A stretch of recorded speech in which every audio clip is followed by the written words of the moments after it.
The grand opening. Hello, David. How are you? I'm good, mate. How are you? I need to get something out of the way. I see your name there, and I see it's David. Is it now Jago? Jago? Jago? Jago. It's like the Cornish. It's Cornish, is it? So yeah. David Jago. Where does that come from? So I know Cornish, but what's history? Give me a big history of it. So there's a Cornish saying by tree, pole and pen, you know the Cornish men, also Lithgow, Jago, Spargo. Well, how many times have you used that? Quite a few. Well practiced. It is well practiced. I'm so glad that you're here. We've known each other for quite a while, actually. I think the ILP days, the Institute for Learning Professionals, with Kerry Brox. When I went back to the days of facilitation. Yeah. So you ran the one of those courses at the the United Services Club. What did I run? Camera work and how to use a one of those kind of speak to monitor things. Oh, all of that, yeah. A teleprompter. That's the word. Is teleprompter. That the word? Yeah, the auto cue. Auto cue, yeah. Oh, how did you go? Did you go well? I never got to use it, but it was just really good background and fun stuff to know. So, yeah. Okay. Now, we are live, just so you know. So we're live. We've got people that will jump on. Yep. They might jump on and they might ask you a question. And I think to start things off, I always like to know a little bit about the person who I'm talking about. Look, there you are. There David Jago. Project Facilitation Whiz, helping you maximise project engagement, minimise frustration and build workshop expertise. So we both studied at the University of Queensland. About us is... well, there we go. Workshops and meetings are a necessary part of daily life in effective project and quality management. All right. How often have you walked away from a workshop feeling that it fell short of achieving necessary outcomes, both in terms of hard decisions or outputs, or softer outcomes such as meaningful discussions, engagement, and ownership? There we go. So that's a good. It's a nice little introduction to who you are. So tell me more about I suppose the David story. What I want to know though is that what's important for me is that when I look at stuff like this, I go, what got you into this? Like, you don't just wake up one day and you go, you know what, I'm going to do smart meetings. This is it. Did you have something in your experience that you thought, I need to start a business because I just see people not doing this right? What was your motivation for all of this? So several parts. One is that I got into doing community development. Mm-hmm. So that's where I learned all the the participation, all the engagement skills, all the methods and stuff, and the mindset behind that about letting people have a say, helping people have a say. So I did that for several years, and then I went into state government, and the culture shock of going into state government was bigger than the culture shock of working in India. Okay. You need to explain that. How can the culture shock in India be less of a culture shock than working in state government? So prior to working in state government, I'd always been in small community organisations, and there's no hierarchy, there's no boss, I didn't actually get paid. I got an honorarium basically. So none of those, I wasn't experienced or expert in any of the stuff that you need to know in order to be, in a bureaucracy and in the public service. Right. So severe culture shock on that side. So I spent 10, 12 years in public service in Queensland government and in Brisbane City Council. And about 20 years ago, I kind of got tired. Tired's a good word. Tired. Jack of being in the public sector, basically. Yeah. So I decided, I'll set up shop on my own and use the skills that I've got to help people have a say. Was it? It's interesting. Have you been back to like some of the organisations? Well, you said you were at Brisbane City Council. Have you been back and facilitated and done any of these sessions at the council itself? You haven't. They haven't. So they haven't even looked at you and said, hey, this is a guy that we used to employ. We won't even... So I took the precaution of lining up, potential consulting work back into council. And that was the election where we got Campbell Newman as Lord Mayor and a Labor council. So all the people in the senior levels of the council said, oh no, we don't know what's going to happen. We'll stop spending. Yeah, that's right. I remember that. And so not stop spending also included not engaging me to do stuff. Yeah. So I kind of said, I'm tired of that, and I guess make my own way. Okay. So how do you transition though? I know when you start your own business, it's great, isn't it? You apply for your ABN number and you get that. You get a name. You know, you got your own name and you get a website and you go, I'm ready to go. This is fantastic. I'm out there. I'm now starting a business. Come and get me. What happened in the first year, 2 years? Bugger all. Yeah. Standard thing. I was good at what I did and crap at business, basically. I think that's most people, isn't it? Yeah, most people are good at what we do, but we're not good at the marketing side. We're not good at the sales side. And, of course, we hopefully can rely on other people to do that for us. Pretty much, yeah. So that's still a lot of the case for me. That's the gift of being part of ILP and AOQ and a bunch of these other organisations where it doesn't feel like marketing. No. It feels like just, talking to people and connecting and finding out what works for them, and then saying, "Oh, well, if something comes up, then think of me." Yeah, I think what's really interesting is that we all have a thing, isn't it? Like my thing here is pushing buttons. I can do that. Don't spit your coffee out. Don't spit my coffee out. Yeah, that's my thing. I'm good at doing that, and I'm good at making coffee, and I'm good at not panicking. So I'm good at those sort of things. But how do you let other people know that, hey, this is what I'm good at? Would you like to be a part of that? So, of course, I do invitations, and I say, come along, sit on the couch and watch me push some buttons. But how do you then get into a phase where you need to promote yourself? Like, how do people find who you are and what you do? So the LinkedIn thing is one. I spent a long time crafting a LinkedIn profile that was different to the standard stuff. I saw you're looking at it last night. Yeah. You would have kind of figured some of that out. The main thing for me is show and tell. So one of the standard things that I can have at my fingertips is like a conversation structure. So, a series of questions that take people on a journey from, what are the facts? What's your kind of gut reaction to the facts? What do you know?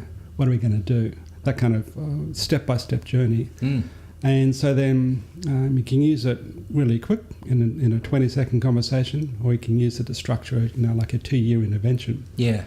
And so for me then it's like, well, I have a conversation with someone and I track the different steps in my head, and then if it goes well and if there's potential coming out of that, I say, oh, and by the way, here's what happened.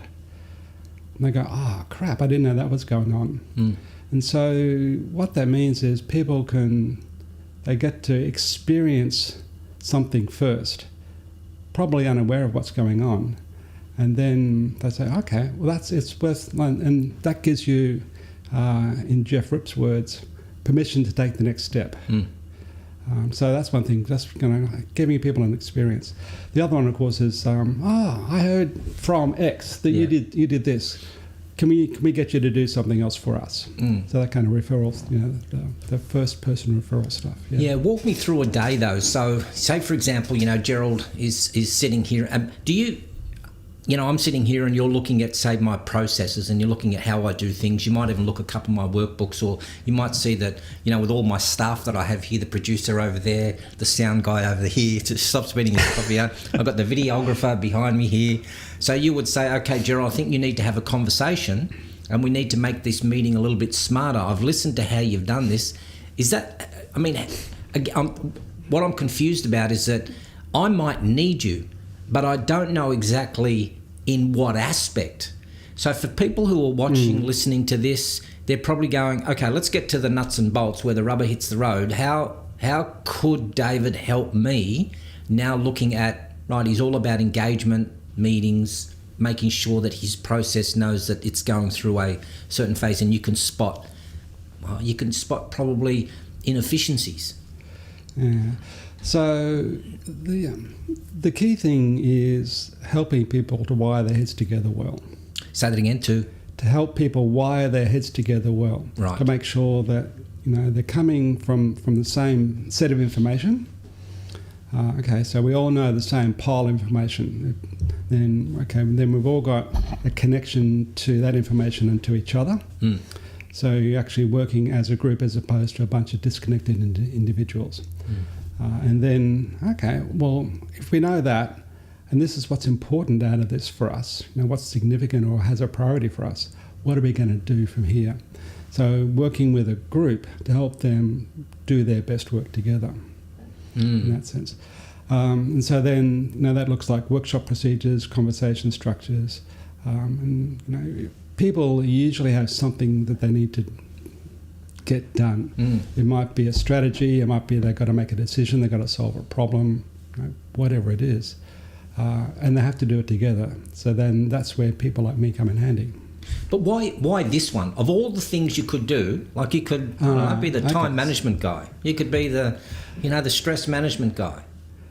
Why this? Why does this resonate with you so much? I've spent a lot of my life watching people get sidelined. And, when you've got a good group process, everyone has a say. Everyone's, experience and knowledge and wisdom gets incorporated into the outcome. And they're part of the implementation, one way or another. Because if people have been part of the agreement process, and they've signed off one way or another on the outcome, then they're much more likely to actually help implementation as opposed to walk out of the room afterwards and going, yeah. Stuff. So that kind of, they get, the usual words for that are buy-in and that kind of stuff. And so then if you're interested in a robust outcome, like a really robust outcome, and if you're interested in getting things done afterwards, good group process is your friend. Yeah. Did you, when you were working with state government, did you notice that this was happening? You thought, I could come in here and I could really make a difference here. And then, of course, you started your business during the Campbell-Newman era. But is that what happened? You looked around and you thought there are deficiencies here. There are people not having good engagement. There's not good conversations. We're not getting outcomes. We're not achieving results. Why? Why is that? And then you thought, okay, this can change. Yeah, I in both state government and more in council, I got to be, my word was an intrapreneur. So I was often, particularly less so in state government, because they're kind of, the program work was really kind of defined and not much room for. But in council, I got to do a lot of stuff outside my job description. So when I first came into council, my job was to help the town planning people do better community consultation. And then within a week, it became very clear that for them to do better community consultation, they had to be working better with all the other parts of council. Yeah. And so then my job became, help council do better community consultation. And so then as things built, then I got to be kind of, we got a problem. Who can we get to help? You. Right. So I became a kind of high-paid gopher. A problem solver. Problem solver. That's problem a better solver. Word. Yeah. Yeah. Talk yourself up a bit. Yeah. Got to do that. Yeah. So okay. I got that part of it. So you now like to go into organisations, see where they're, where you can help out. How do they know they're going to get a return on their investment? How does somebody then track it? Because with anything, if you're doing a public speaking course, a return on someone's investment is that the owner, the CEO, the managers, they get up and they do a presentation, they see them at the board meeting and they go, wow, that's great. They know how to do the presentation.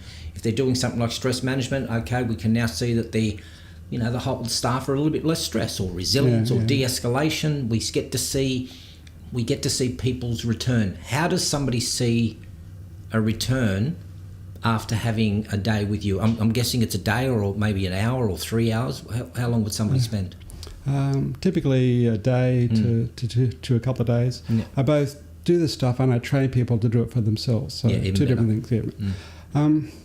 So an example, when I was in council, they had a project kick-off meeting. So getting all the different council staff together who were involved in this particular project from different perspectives. So the town planning people, the roads people, the parks people, and so on.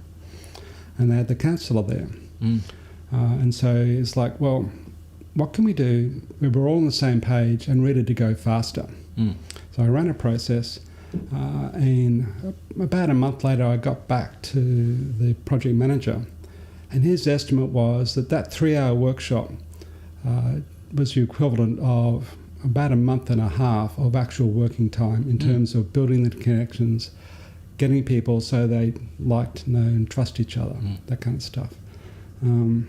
So the metrics there are in terms of the degree of connection between people, and then that leads directly to faster and better communications, both, and in terms of the level of agreement as a starting point for further work. You get to that first level of agreement, those first kind of tipping points faster when you use a good group process. Do you wake up in the morning and thinking that you got a gig on tomorrow and you go, I love doing this stuff? Is this just... Every day. No, seriously. Because day. some people go to work, you know how some people go to work and they go, it's Monday. I've got 4 more days until it's Friday and then I get the weekend. Because some people... That's not me. That's not you? That's not me. You love this part of being in and helping a person achieve a certain level. Group. Yeah. A group. Yeah. So it's really interesting. There's both the fear and the fascination. And so one of my small metrics is if I'm not feeling butterflies in my stomach when I stand up in front of a group, I have not engaged properly. Like if I'm not a little bit nervous, and if that nervousness continues, then I'm in trouble. Yeah, of course. But when you stand up and you kind of say, "G'day, what we're here to do is," and kind of launch into it, then the butterflies go away. So that's one little metric. The other one is that there's the kind of, it's really hard to explain, but there's a kind of other level of awareness that comes in from time to time where you know what the group is going to do before they do it. You know what people are saying. Intuition kind of thing. Yeah. Yeah. I don't have good words for it. Intuition is as good as any. Okay. But what happens is that when you're in that level of tune, it's really, really exciting. It's kind of like those peak performance type of experiences. Yeah. And so, every so often that happens, and I think, I want more of that. Yeah. Yeah, because you can sometimes walk out of a session, you go, I hit the nail on the head here. I can see people being really engaged, and they've walked away with this thought-provoking thing in their head where they're going, this really it makes sense. Yeah. And also, not just that they've been engaged. That's good. And if that's all you've managed to do, then you haven't really done your job properly. I haven't really done my job properly. Yeah, correct. Yeah. Right.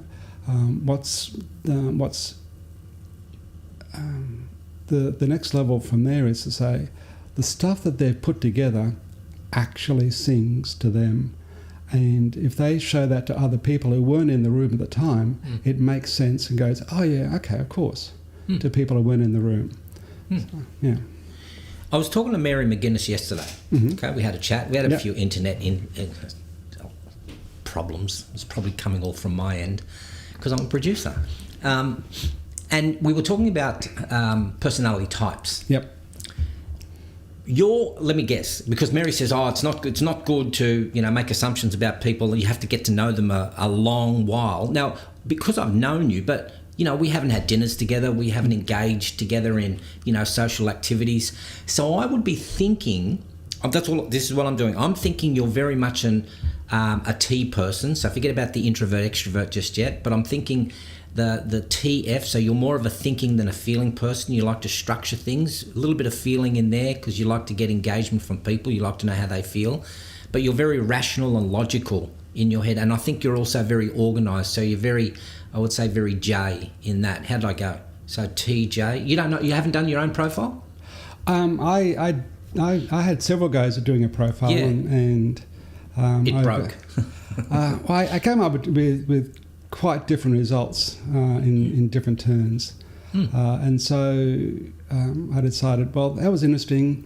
The best thing for me coming out of that was, okay, so that's something that's part of me.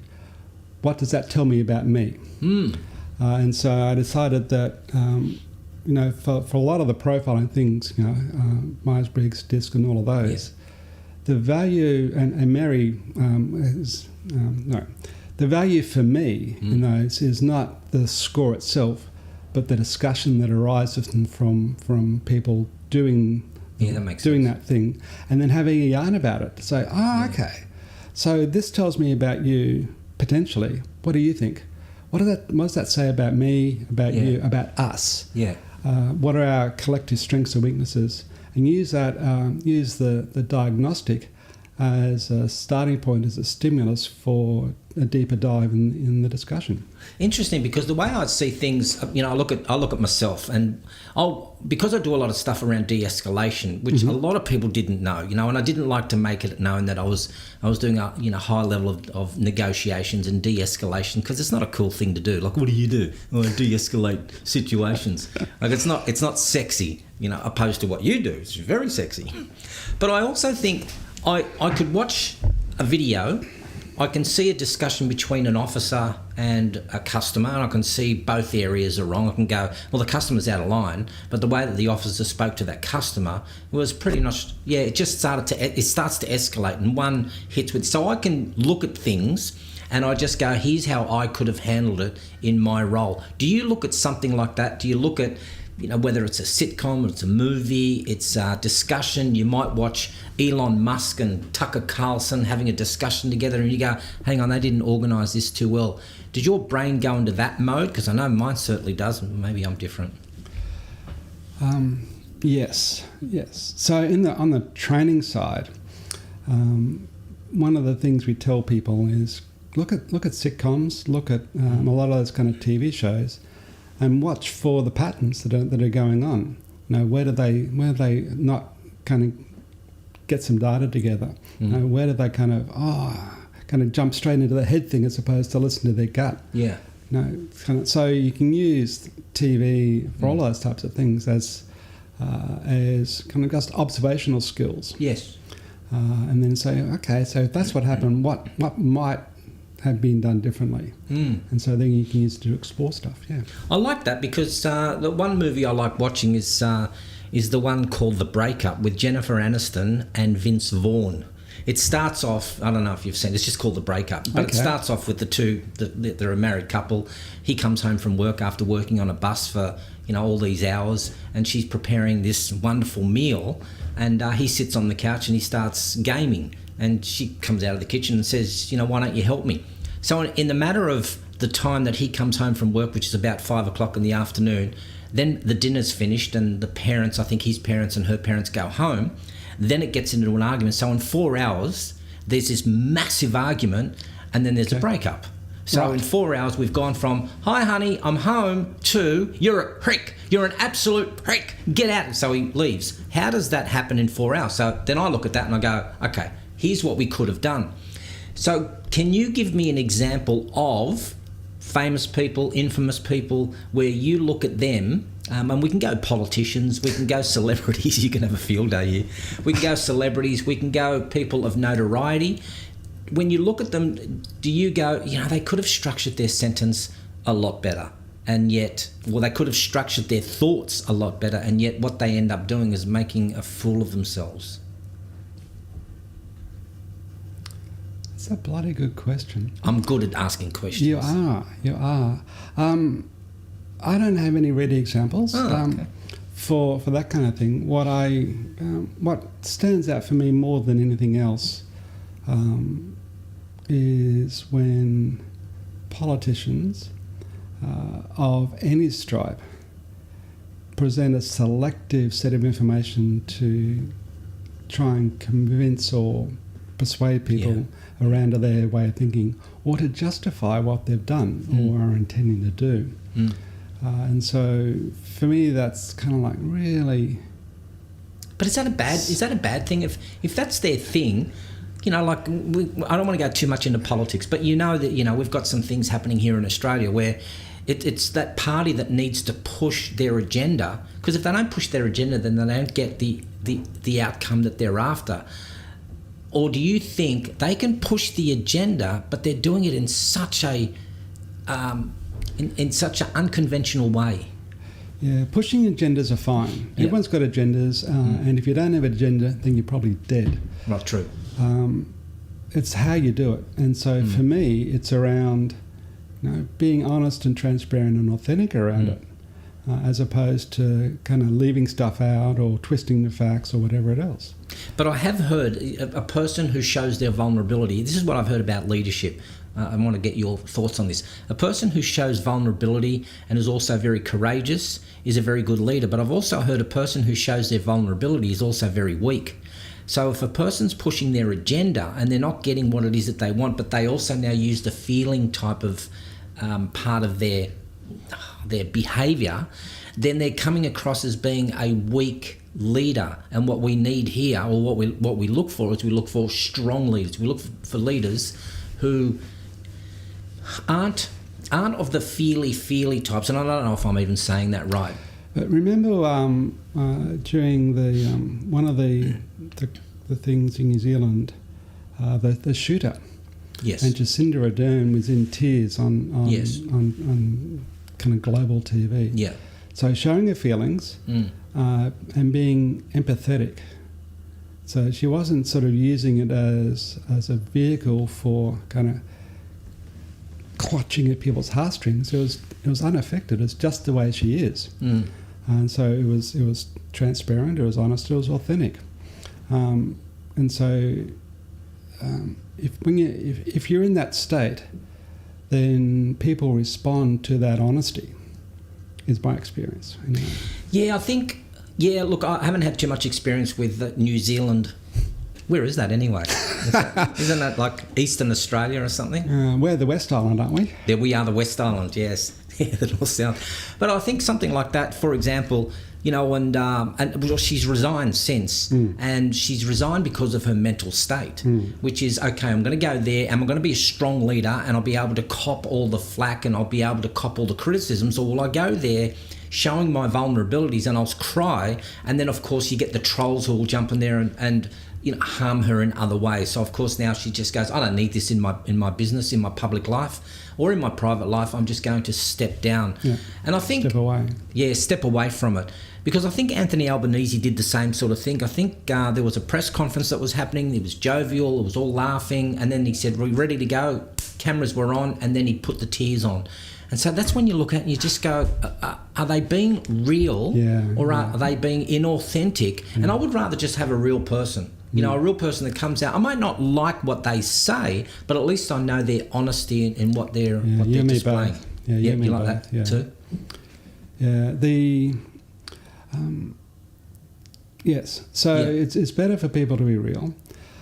I'd also, you talked about strong leadership. I was also contrast between strong leadership and strong man leadership. The kind of, I don't understand that. Sorry. I'm the top dog, and you do what I say because I'm up here and you're down there. I'm right, and you may or may not be right, but I'm always right. Yeah, that kind of person who thinks they know everything, or by virtue of having assumed the role, needs to believe they know everything, and so. I'm with you on that one there. I was having a discussion with a mate of mine the other day, and we were talking about the relationship between the pilot, the captain, and the co-pilot. When the captain made a decision, the co-pilot could never interject and say, "Hey, boss," or "Hey, captain, I think we're flying a little bit too low," because it was never talked about. The captain is the captain, and that's the way it should be. And I think there was a Japanese airline that had come down, and I think part of the overall discussion that was happening in the black box was, why didn't the co-pilot warn the pilot that there was, a mountain in front of you? Because that culture is all about, I respect the top dog. So now we have this in the flying industry, and I've got a good mate who's a pilot. He could be sitting there in the second chair, but could quite easily turn to the captain and go, "Hey, mate, do you want to rethink that position, that waypoint that we have?" And there'll be no questions. It'll be like, "Oh, thanks for that." Do you think that is something that we could employ in a leadership role where you've got the top dog, whether it's the premier, the state government official, the officer, and then have the person, the lay person, question the authority of the person who is the top dog. Do you think that would work, or do you think that's actually not a good idea? It's a brilliant idea. Imagine the difference it would have made to robo-debt. Yeah, true. Okay, yeah. But what's our fear though? Like if you're the guy that can go in and can have a look and see that we could do this a lot better, why don't they listen to us? Is it because that they're better than that? So you used the culture word before. And so organisations have culture just as much as countries or nations or whatever. So then part of the work of good group facilitation is building the corporate culture. Getting people together as a human system first. And so building connection before you tackle content, building context before you do content. If you're in a training environment. So building the group as a group first, and then getting stuck into the task. Yeah. And so then that kind of, and so there's all sorts of, sort of meeting culture, ways of working, what's our meeting rules, all that kind of stuff. How is it that we will work together? And you can do that consciously with the group beforehand. In fact, if you don't, usually there's stuff's going to come up and you're going to come across somewhere along the line down the track. And so how is it we'll work together? That's one of the first steps towards building agreement, is people saying, this is how we're going to work together. This is how we're going to govern ourselves. Look, I actually like that. Part of any leadership role or any management role is to, get with the crew, the team, and go, here are my expectations. I expect you to turn up to work on time, polish your boots, make sure you brush your hair, do all that. They're the expectations. Now, you also have expectations that you want to be paid on time, you want to be able to be respected, you want to at least be part of the group. My issue is they're all lovely and they're all great, but I see more and more that there are profits before people. I need to make money, Gerald, and all that stuff's nice, and it'd be nice to have this all wonderful culture in here, but really I don't have time to engage in healthy, open conversation. I just want to be able to make sure that we make profits at the end, and then we can celebrate once a year at the end of the year, and I'll give them a steak prize or something. I don't know. Do you see that is an issue, that people are putting culture aside and putting profits in front? Putting profits in front is just a different type of culture.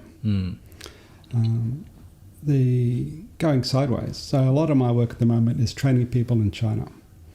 Okay, so and they're usually senior executive types in Western-facing companies, and so they've heard about this thing called facilitation, and they think, that sounds good. I want to learn about it.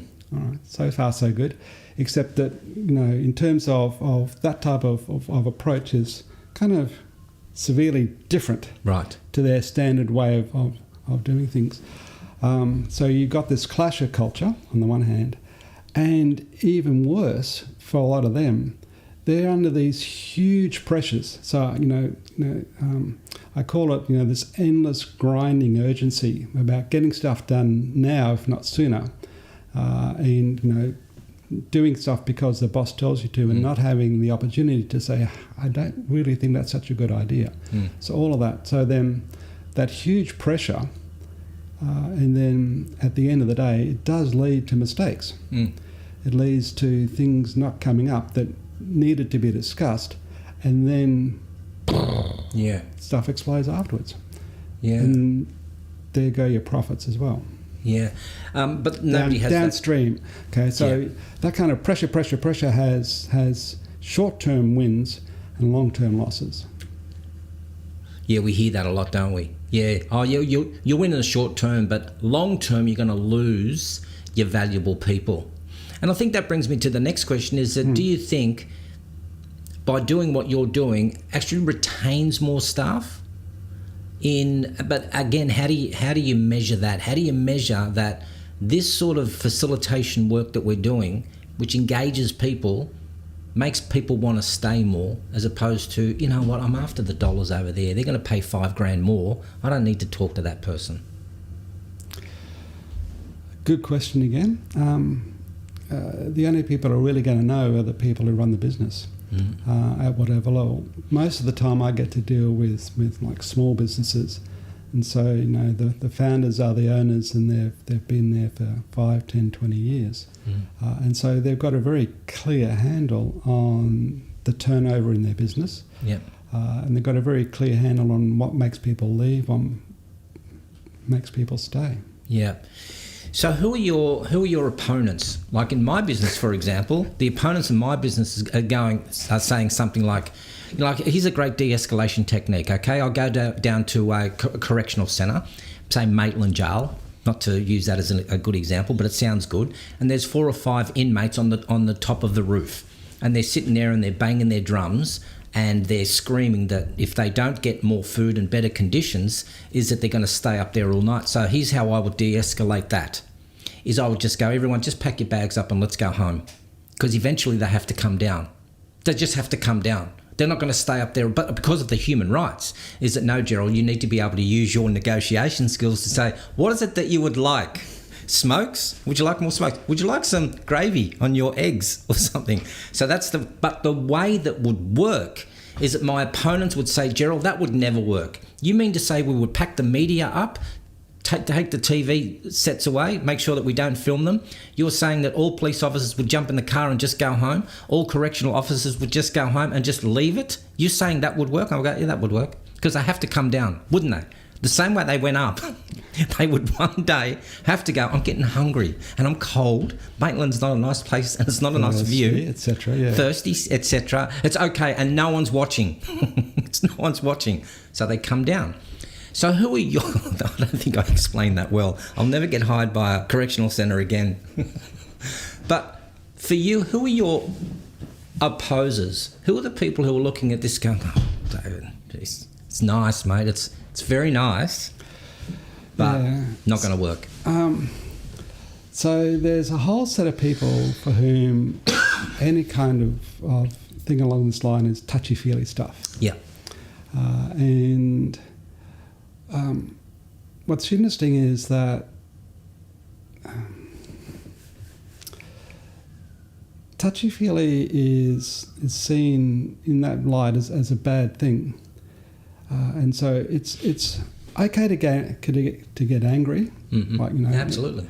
And somehow angry is not touchy-feely. It's all emotions, though, isn't it? And so for me, it's less around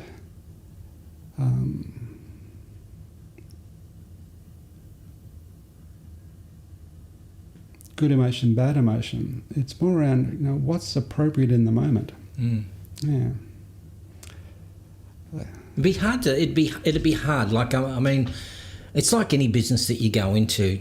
You're going to be able to go in there, you know what your job is. And I think you brought up the other day that some Asian cultures are hard to get the responses from. Because I know when I did some work in Fiji, okay, and the one thing I found, it was a leadership course actually, it was 5 days. What a good gig that was. So this is talking 20 years ago. And I remember I was talking there was a group of Fijian Indians, a group of Fijians, and the thing that I was doing when I'm doing the, you know, the basic stuff. So give me some characteristics of a leader, you know, and there'd be silence, there'd be no words. Like, and I've got my pen in my hand, I'm going, anything will do. Like, what do you think? What do you think is a good characteristic of a leader? And I'm sitting there waiting to write something and there's complete silence. But I found the difference is as soon as I said, just jump into your groups and see if you can come up with a list of characteristics that you think a leader should have. There was a massive difference. And I think the question that you were asking the other day on the podcast that we were doing, or on the Zoom that we were doing, was how do we get this engagement? It's not easy, is it? Yeah, it's not. One of the too many words, just to a mouth, slow the brain down, we'll get it done. Yeah. So in those type of cultures, and it's not, again, it's not restricted to Asia. there's a lot of corporate cultures where it's like that as well. So it's not safe for people to express an opinion out on their own. But if you're in a small group, then the opinion becomes, or the reporting becomes back from the group, which is why that kind of stuff works. And so then the next level from there is to say, well, let's just work with people at peer levels. I did some work in the Philippines where the secretary was in the room, and we got this exact same response. Yeah. But when he left, then the engagement went up, and when his vice left, the engagement went up again. Interesting. So those kinds of things where you have, you can find out what's the culture in the organisation and work with that. Yeah. But David, would you call out the secretary and the vice on that? Would you call them out and like in private and say, hey, just to give you some feedback, I noticed that the discussions were very quiet, but when you left, we started to get some engagement. I see you smiling there. It's not something that we would bring up. But I have no fear in bringing it up because it would just be an observation. I'll go, hey, just to let you know. And when the vice left, engagement went through the roof. So you're a problem, mate. It's not him. It's not about the person. It's about the role. It's about the whole, the long established way of working or way of being together. It's about the position. It's about the position and the relationships in the organisation. So secretaries or bosses come and go, but that kind of servant leader role. But would you say something? Would you say? Oh, yeah. Oh, you would. Yeah. And what I would say depends entirely on the person. So some people in those roles, I think, oh, this is the way it ought to be, and so the conversation you have with that type of person is different to the person who says, hey, David, this is not such a good long-term thing. What can we do to fix it, or what can we do to kind of work and build a different connection? Yeah. Two entirely different conversations. That takes a lot of courage for that person to turn around and say, hey, what do we do to fix this? Damn straight. Yeah. Courage, confidence. I think not only self-interest, but interest in others, but also being humble. Isn't that word humility, that comes in, have that sense and also wanting to make a difference in the longer term for the bigger picture. Yeah. Something beyond themselves. So at the time that we have left, gosh, we've gone 45 minutes already.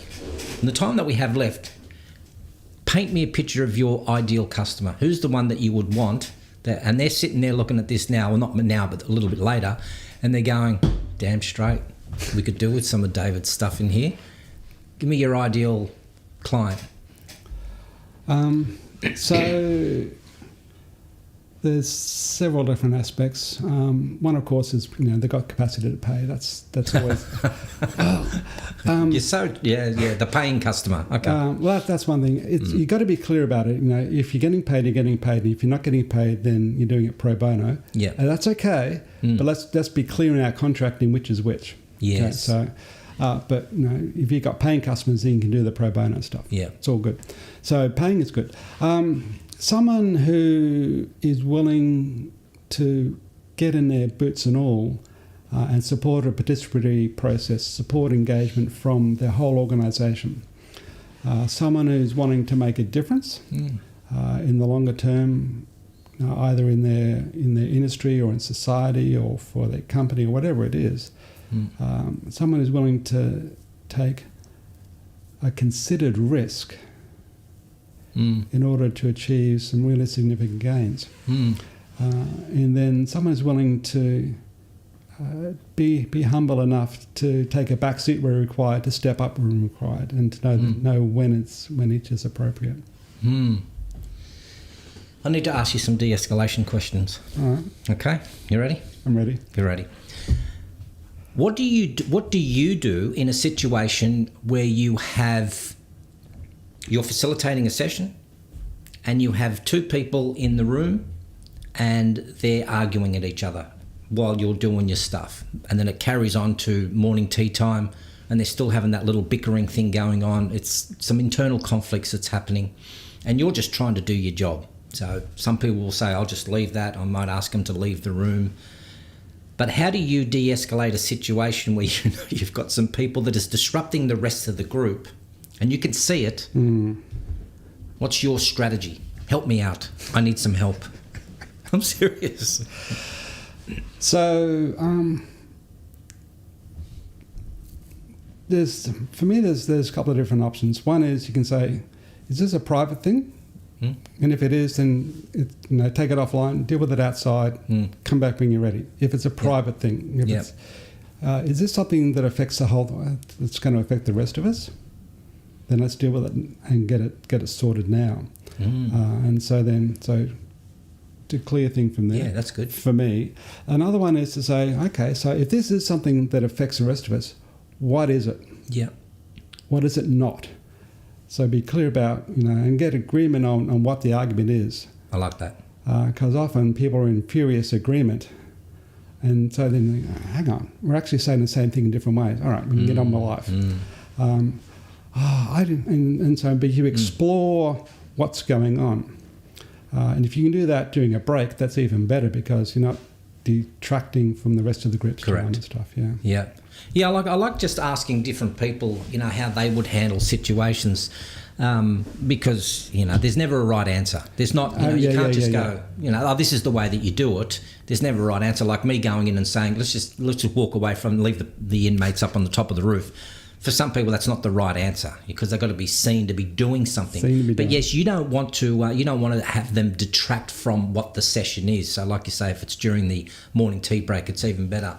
Yeah, I'm always fascinated how some people will handle their own anger. Do you get angry? Are you angry? Yeah, I'm angry all the time. You look angry. You don't. You have got one of these you've got one of the most calmest personalities. Just sitting here. You just seem to come across really calm, and that's a good trait because I look angry. Ever since I've grown this thing here, I just look angry. People respect me actually a little bit more. I go to the shops and they move out the way. Here comes the biker man. Here comes the grumpy old guy. Here he comes. So what do you get angry about? Injustice. Oh. Yeah, but your injustice is my motivation. My injustice is my motivation as well. It's what gets me up in the morning, amongst other things. So what gets me up in the morning is both the prospect of doing good stuff. Good can mean a whole variety of things, but making a difference. Yeah. And also, there's no shortage of injustice. Yeah. So there's always a reason to get up in the morning. It's interesting. One of the things that we talk about when we're doing a little bit with my session is anger is a perceived injustice. So, for example, I'm in the right-hand lane. I'm driving at 109 kilometres in the 110 zone. The person behind me wants to do 113. So the perceived injustice behind is that I'm slow, get out of the way. My perceived injustice would be, you're going to hurt yourself, I'm staying where I am. So none of us are right. It's just now the courtesy thing that should happen. I did a video the other day on parking in a pram spot. Would you park in a pram spot? No. You wouldn't, because is that the injustice? Although it's not illegal. I've seen young mums struggle with getting their prams out and because some other person's parked in the pram spot. And I've seen how hard it can be. So why would I do that potentially to someone in that situation? Well, you would do it for your benefit. Like you would say for example, let me try and explain this because this is where we may differ. We may differ here because this is what I'm thinking. I've just got to run in and I've just got to get some cash out of the ATM. So it's not going to take me long. It'll take me 3 minutes. So I then run back and I go, I won't park in a disabled spot because that's illegal. That would be illegal and I would be copying an infringement. Potentially. Well, yeah, potentially if I get caught. If you get caught. The only thing that I would get in a parking with pram spot would be a lot of verbal abuse. And the verbal abuse would come from a person who is maybe seeing that injustice. Now, look, would I really park in a parents with pram spot? No. I mean, I wouldn't do it. I wouldn't put my bike there, my motorbike there. That would look really uncool. But I wouldn't do it. But that's a courtesy thing. That's a courtesy thing. So I know people get angry, but I think, is anger for you, is it something that comes about because it's a circumstance that may have happened? You said it's an injustice. Do you think anger comes about because it's more around a personal belief? Does your anger come about because it's something to do with, I know that they should be behaving differently? Because anger is such an interesting thing. And I think in the facilitation world, we can see people getting frustrated. And if their needs aren't being met, then they start to escalate into this, I'm really getting, uncomfortable here. And now my anger will be not verbally, but I'll walk out. Do you see that a lot? Or do you just have this calming effect with everyone? I'm told I do. Yeah, you do. You do. So, and that's connected in facilitation. There's a thing called holding space, where it's a social space where people can actually agree to be there, be present as part of what's going on. So holding space is important, and you've got to be calm to do that, or calm enough. Yes, and stuff. In terms of anger, there's a kind of the short-term fuse stuff, where you kind of hit yourself on the thumb with a hammer and you go, yeah, of course, fruitcake, etc. And that's fine, that's normal. But in terms of the other stuff, it is around, as I said, it's around injustices, kind of injustice, and where the social systems are set up to benefit, like the 0.1%, and everyone else can starve to a greater or lesser degree. Do you meditate? Do yoga, Tai Chi? No, or anything? I lie in bed in the morning often, and in that kind of in-between zone. What's that? So you're not quite asleep, you're not quite awake, kind of still waking up, and you're in that in-between zone, which is a really, for me, technique, for me, it's called the liminal zone, like in-between space. And for me, that's a really productive time. So don't meditate, don't do yoga, but lying in bed and just kind of drifting and letting things come into my brain. If you had your life over again, is this the thing you would want to do? Oh, yeah. Yeah, that's a good thing, isn't it? Yeah. There's a number of small things I wouldn't do. Yeah, of course. That's more, this is where I want to be. Yeah. You didn't want to be a sports person like NFL, tennis? With my bowls? level of physical skill? No. Well, chess. I was good at chess. Yeah. Never good enough to be a champion. But Why not? Why not? Why not? Because there are always better players than me. See, that's a cop-out answer. Yeah, that's a cop-out. That's what my mother used to say. She would say, "Why aren't you the number one?" I don't know why I've just put that accent on because she's heavily German. "Why aren't you number one?" I go, "I'm number two." "Why aren't you number one?" "It's because he's better than me." "Then beat him." It's interesting, isn't it? It wasn't ever important enough to me to be that person. I think that's what it is. I've enjoyed today. I've really enjoyed. I've enjoyed because I think sometimes you get into, we see each other on Zooms, and we reflect and we listen. Yeah. And I looked and I think I'd love to get David on and see what floats his boat. And now I know what floats your boat. I was secretly hoping for questions to come from our audience. Oh, you know what happens? Sometimes they get all scared, and then they'll get off. And what will happen is that they'll write all the questions a little bit later. They go, "Oh, if we had longer, I would have asked him this." Before I do go, we've got 6 minutes.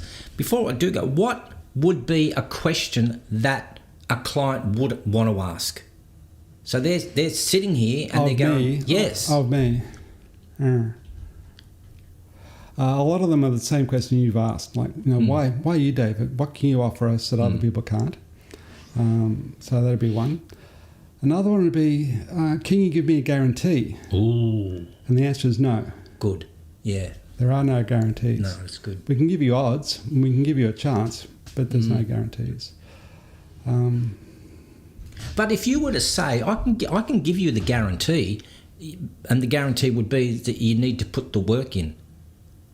Still no guarantee. Still no guarantee? Why? No. Why? Because I would say in my business, I can guarantee a person would be able to de-escalate any situation, given the opportunity, that they can bring a person from angry to less angry or upset to less upset. I can give them that guarantee if they use the right process, the right communication tools in the right circumstances. Okay, it makes sense.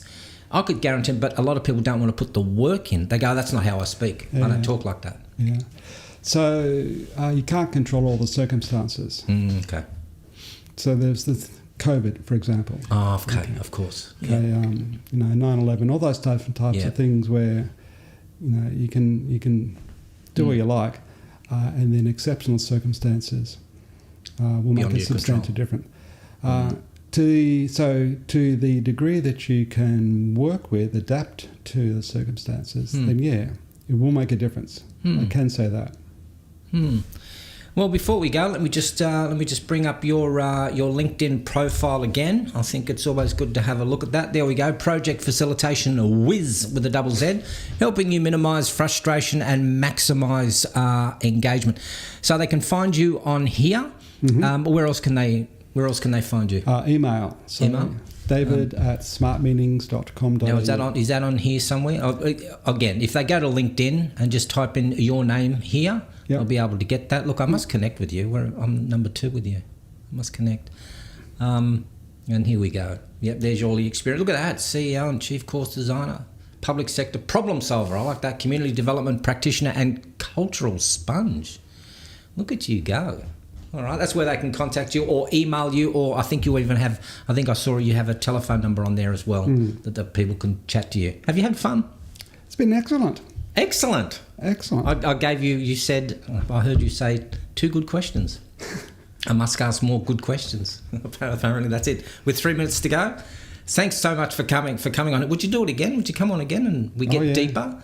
We would get deeper and I would get ask some of those really probing questions. I think I can do that. That'd be cool. We would do that. One of the things we tell people about facilitation is going below the waterline. And so, if you've got to get a group of people together to do stuff, it's like herding icebergs. Yeah. Herding cats is easy. Herding icebergs, where you've got all that 90% of stuff that's going on that you can't see, you've got to actually kind of draw out and stuff. So, yeah. I tell you, we love that iceberg analogy, don't we? Everyone it's a great one. Everyone just uses it, draws the water line, puts this is what you see, and then everything else underneath it. It's a great one. Do we even know who came up with that? I don't know. I like Paul Keating's line about, what was it, Peter Costello, he's all tip and no iceberg. Oh, yes. That's so true. Yes, and for those people who don't know Peter Costello, it's time that they do some research on that. Mate, great to have you on here. I'm gonna love to have you back here. I'll see you on Friday on the Zoom. We're going to be there again. If anybody wants to join the Zoom, what is it? It's just if they go to ILP, isn't it? Yeah. The Institute for Learning Professionals, or is it practitioners? I don't know anymore. Institute for Learning and Performance. That even better. If they go to that and they can join up and they can jump on the Zoom and then they can ask everyone questions. Simple as that. They can come on the Friday Zoom anyway. They don't have to be a member. Yeah. And if they like what they see, then they're welcome to become members. Yeah, that's a great idea. And Kerry and I are going to have a chat next week. Cool. Kerry and I. Excellent. We're going to have a bit of a chat. Apparently she's got some news. Oh, I know. I did some. What's the news? She went, let's do it live. I went, good. Okay. Alrighty. What's the news? I'll be there. I'm there. David, nice to have you. Alrighty. Thanks everyone. Thanks for joining. And again, if you want to jump on and see David, you can just see him, jump onto his website, and or even jump onto LinkedIn and connect with him. Let's close up. Thanks very much, mate. We'll talk to you soon. Bye, everyone. Go well. Bye, everyone.